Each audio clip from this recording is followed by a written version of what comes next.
வெல்லும்.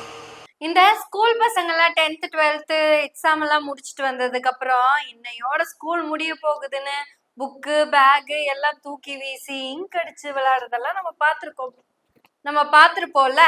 அதே மாதிரிதான் நடக்க போகுது இன்னைக்கு தேவைக்காவல. இதுவரை நடந்த கூத்தெல்லாம் முடிய போகுது. அவங்களோட 2 வருஷ கூத்தினுடைய கடைசி நாள் இன்னைக்கு தாங்க.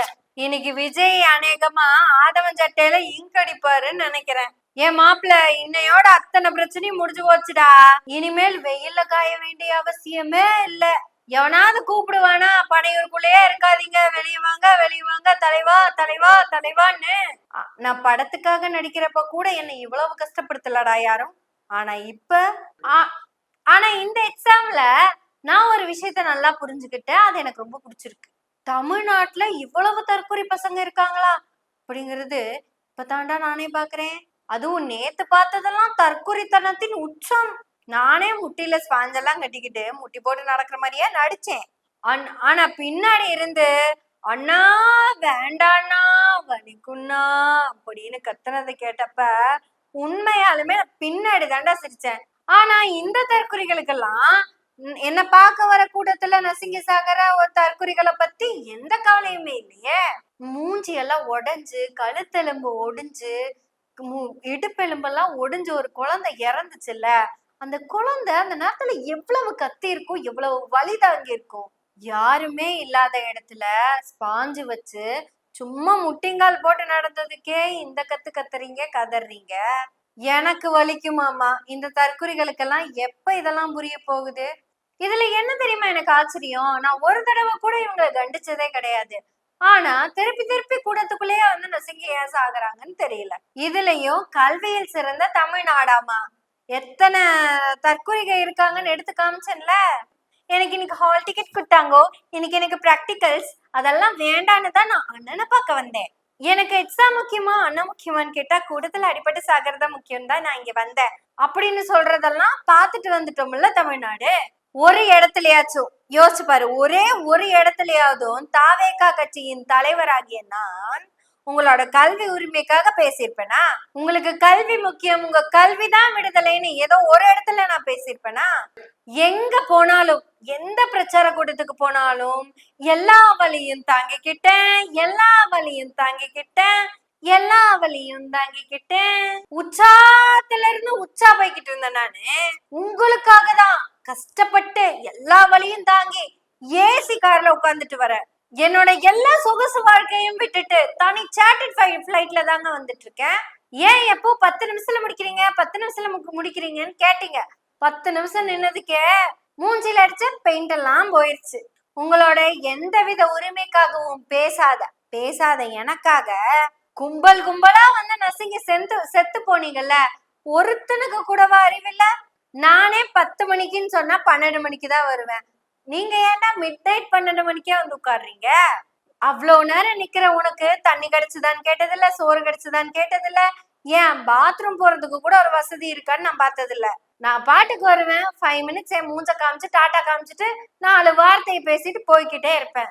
2 பேத்துக்கு தான் போட்டி, ஒன்னு டிஎம்கே, இன்னொன்னு டிவிகே. டிஎம்கேக்கு ஓட்டு போடுறேன்னு சொல்றவன்லாம் உசுரோட ஊடு போய் சேர்ந்துட்டு இருக்கான். டிவிகேக்கு ஓட்டு போடுறேன்னு சொன்னவன்லாம் உயிருக்கு போராடிக்கிட்டு இருக்கான். இப்ப 2 பேத்துக்கு தான் போட்டி, உசுரோட இருக்கிற டிவிகேக்கும் உசுருக்கு போராடிட்டு இருக்கிற டிவிகேக்கும். ஒரு நாளும் ஒரு இடத்துலயும் எப்பவும் நானு கேப் விட்டு நில்லுங்க, மூச்சு விடுற மாதிரி நில்லுங்க அப்படின்னு சொன்னதே கிடையாது. ஏன்னா நான் தான் தாவேகா விஜய்.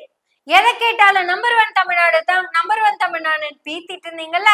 அப்படி இல்ல அப்படின்னு காமிக்கிறதுக்காக தான் இத்தனை தற்கொலைகளையும் எடுத்துட்டு வந்து இங்க நிறுத்தியிருக்கேன். இது ஏதோ பெரியார் மண்ணு பேசிட்டு இருந்தீங்களா? இந்த தற்கொலை கூட்டத்துக்கு பெரியார் யார் தெரியுமா? நான் தான். இந்த தற்கொலை கூட்டத்துக்கு அம்பேத்கர் யாரு தெரியுமா? நான் தான். இந்த தற்கொலை கூட்டத்துக்கு மிச்சம் இருக்கிற கொள்கை தலைவர்கள் எல்லாம் யாரு தெரியுமா? நான் தான். நான் என்னைக்காவது ஏதாவது ஒரு இளவை ஒழுக்கமா பேசிருப்பேன? என் வாழ்நாள்லயே துக்கமான சம்பவம் அந்த கரூர் சம்பவம்னு சொல்லி அந்த சம்பவம் முடிஞ்சு ஒரே மாசத்துலதான் மலேசியால போய் சும்மா குத்தாட்டம் போட்டுட்டு தானே வந்தேன். யோசிச்சு பாருங்க, கரூர்ல இறந்தவனுக்கு வேண்டி ஒருத்தனையும் நான் அள வைக்கல, இறந்தவன் வீட்லயும் ஒருத்தனையும் அள வைக்காம பாத்துக்கிட்டேன்.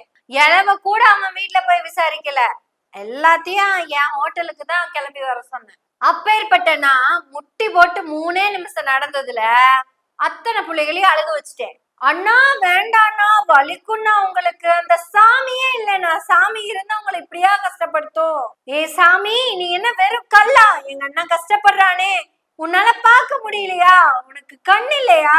உனக்கு இரக்கம் இல்லையா கடவுளே? எங்க அண்ணன் முட்டி போட்டு 3 நிமிஷம் நடக்கிறாரு. ஐயோ அண்ணா வேண்டாண்ணா, அரசியல் கட்சியை கூட கலைச்சிருங்கண்ணா, முட்டி போட்டு நடக்காதீங்கண்ணா.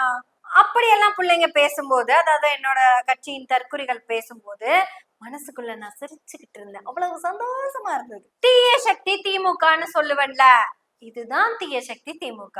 கல்விக்கு வேண்டி நீங்க எவ்வளவு வேலை பார்த்தாலும், எத்தனை திட்டங்கள் கொடுத்தாலும் நான் தற்குறிகள்ல தனியா எடுத்து வச்சிருப்பேன். இதேதான் நான் புதுசா பண்றதா நினைச்சுக்காதீங்க. இதையேதான் புரட்சி தலைவர் எம்ஜிஆர் பண்ணாரு, பாகவதர் பண்ணாரு, சூப்பர் ஸ்டாருக்கும் நடந்தது. இவங்க எல்லாத்தையும் விட நான் எப்படி தெரியுமா சிறந்தவன்? செத்து போன ஒருத்தனுக்காகவும் ஒரு சொட்டு கண்ணீர் கூட விடாதவன். இது வரைக்கும் இறந்தவங்களுக்காக ஒரு அஞ்சலி கூட என் கட்சியின் சார்பா நாங்க செலுத்தினது இல்ல. ஆனா நான் முட்டி போட்டு 3 நிமிஷம் நடந்ததுக்கு முக்குன்னு முக்கிட்டு இருக்குது ஒரு புள்ள. அண்ணா வேண்டாண்ணா, நீ ஏன்னா இவ்வளவு கஷ்டப்படுற? நீங்க கஷ்டப்படுறதெல்லாம் பாக்குறதுக்கு எங்கனால தாங்க முடியலண்ணா, நீ ஏன்னா இவ்வளவு கஷ்டப்படுற அப்படின்னு ஒரு புள்ள கத்திக்கிட்டு இருந்ததுல, அந்த புள்ளைய நெரிசல்ல கஷ்டப்பட்டுட்டு தான் கத்திக்கிட்டு இருந்தது. அண்ணன் ஜாலியா டோர் எல்லாம் சாத்திட்டு உள்ள எல்லாம் பெருசா யாரும் இல்லாம முட்டி போட்டு நடந்துகிட்டு தான் இருந்தாரு. விஜய் உண்மையாலுமே அதிர்ஷ்டசாலி தாங்க. சில நேரங்கள்ல விஜய் பாக்குறதுக்கு பொறாமையாவும் இருக்குங்க. ஆனா மூளை இல்லாத ஒருத்தன், மூளையே இல்லாத ஒருத்தன், எந்த மூலையிலயும் இல்லாத ஒருத்தன், என்ன பேசுற, ஏன் பேசுற, எதுக்கு பேசுற, எங்க பேசுறோன்னு தெரியாம உளறிக்கிட்டு இருக்க ஒருத்தன், ஆனாலும் அவன் பேசுறத கேட்கறதுக்கு ஒரு கூட்டம் உட்கார்ந்துட்டு இருக்குன்னு இன்னும் நம்பிக்கிட்டு இருக்கான்.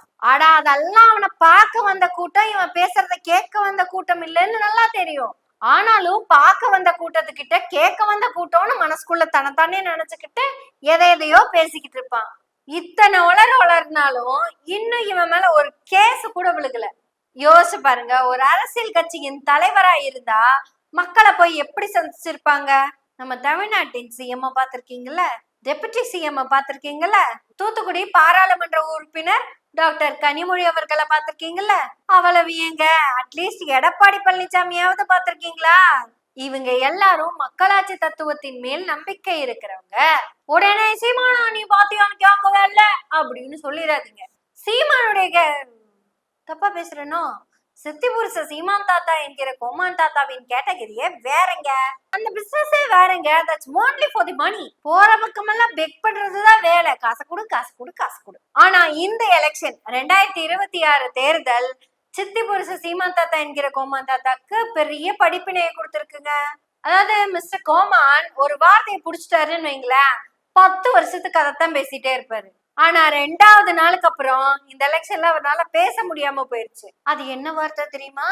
இலவசமா எதை கொடுத்தாலும் வாங்குவியா, புள்ள கொடுத்தாலும் வாங்குவியா அப்படின்னு ஏதோ பெரிய ஆராய்ச்சி எல்லாம் பண்ணிட்டு வந்து 2 நாள் தான் பேசினா. அப்படி 2வது நாளே ஒரு அக்கா வீடியோ போட்டு கேள்வியை கேட்டாங்க. சரிடா நீ எல்லாத்துக்கிட்டே நிதி கேக்குறிய, அவன் நிதி கொடுத்தா மட்டும்தான் வாங்குவியா இல்ல புள்ள கொடுத்தாலும் வாங்கிருவியா?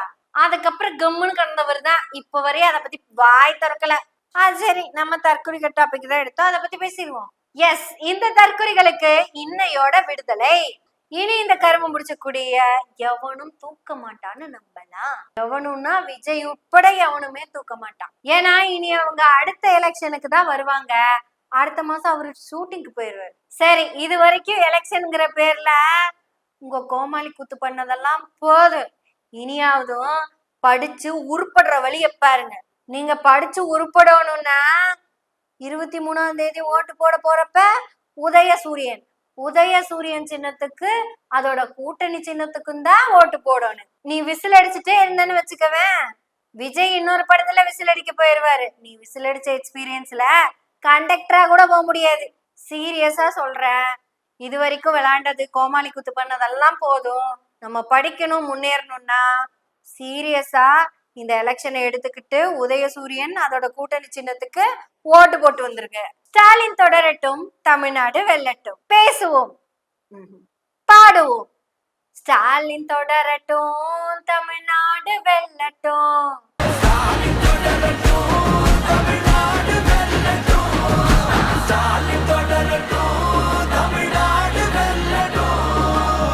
தமிழ்நாடு போராடும், தமிழ்நாடு வெல்லும்.